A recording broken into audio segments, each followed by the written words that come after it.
আমরা যেটা নিয়ে গেছিলাম ওখানে তো অনেক পরিচিত জীবন ছিল, অনেকেই ছিল। আমি সাংবাদিক আমি এটা সম্পর্কে জানি না, সে কারণে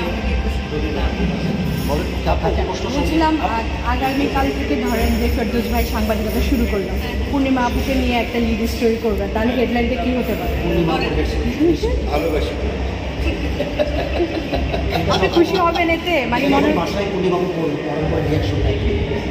রিয়াকশন কিছুই হবে না, কারণ এত বছরের বন্ধুত্ব যে লিখবে সে ভালোবাসি তোমায় দেওয়ার পরে তারপর তো বিস্তারিত করতে হবে, সে বিস্তারিত দেখে দর্শকও মানে শান্তি পাবে এবং আমি আমার পরিবার সঙ্গে শান্তি পাবো, এইটুকু আশা আছে। আমি আসলে এটা দেবো না, আমি দেবো পূর্ণিমার আলোর ঝলক। আমার কাছে আমার একটা লাস্ট প্রশ্ন, আমি জীবনের প্রথম প্রশ্নের দিকে চাপ, আমার ব্যক্তিগত প্রশ্ন, অসংখ্য তরুণ যুবক কিশোর